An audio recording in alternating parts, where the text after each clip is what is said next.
മത്സ്യത്തൊഴിലാളികൾ ഉൾപ്പെടെ തിങ്ങിപ്പാർക്കുന്ന മേഖലയിലെ ഏക ആശ്രയമാണ് താനൂർ CHC ആശുപത്രി. 2021 ബജറ്റിൽ സർക്കാർ 13 കോടി രൂപ വകയിരുത്തി താനൂർ CHC ആശുപത്രിയെ താലൂക്ക് ആശുപത്രിയായി ഉയർത്തി പുതിയ കെട്ടിടങ്ങളും നിർമ്മിച്ചു.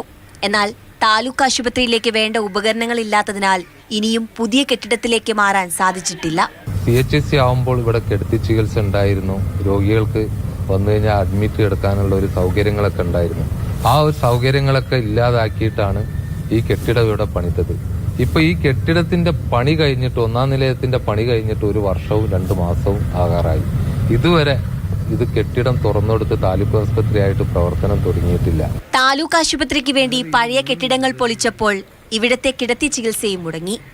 ഏക ആശ്രയമായ ആശുപത്രിയുടെ പ്രവർത്തനം താളം തെറ്റിയതോടെ ദുരിതം അനുഭവിക്കുകയാണ് ജനങ്ങൾ. അത് തുറന്ന് പ്രവർത്തിക്കുകയാണെങ്കിൽ ഇവിടെ നല്ലൊരു സൗകര്യം കിട്ടിയിരുന്നു. അപ്പൊ നമുക്കിവിടെ സൗകര്യം വേണമെന്നുണ്ടെങ്കിൽ അത് ഉടനെ ഉദ്ഘാടനം ചെയ്യണം. വിവിധ ചികിത്സകൾക്കായി രോഗികളെ മറ്റു പല ആശുപത്രിയിലേക്കും അയക്കേണ്ടി വരുന്നത് ഇവിടുത്തെ പതിവ് കാഴ്ചയാണ്. സ്ഥലം MLA മന്ത്രി V. അബ്ദുറഹ്മാനെ പ്രശ്നങ്ങൾ അറിയിച്ചിട്ട് യാതൊരു നടപടിയും ഉണ്ടായിട്ടില്ലെന്നാണ് നാട്ടുകാരുടെ പരാതി. പേരിനിപ്പോൾ താലൂക്ക് ആശുപത്രിയായിട്ട് ഉയർത്തിയെന്നും മാത്രമായാണ് നമ്മളൊക്കെ കേട്ടുകൊണ്ടിരിക്കുന്നത്.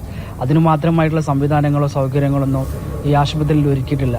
ഇപ്പോൾ ഈ ബിൽഡിംഗ് നിർമ്മിച്ചിട്ട് അതിനുള്ള ഉപകരണങ്ങളോ അല്ലെങ്കിൽ അതുമായി ബന്ധപ്പെട്ട ഒരു സ്റ്റാഫുകളോ മതിയായ ജീവനക്കാരെ പോലും ഇവിടെ ഇതുവരെയായിട്ടും ഇവിടെ എത്തിയിട്ടില്ല. ഉടനടി പ്രശ്നത്തിന് പരിഹാരം കണ്ടില്ലെങ്കിൽ പ്രതിഷേധവുമായി രംഗത്തെത്തുമെന്നാണ് നാട്ടുകാരുടെ നിലപാട്. മാതൃഭൂമി ന്യൂസ്, മലപ്പുറം.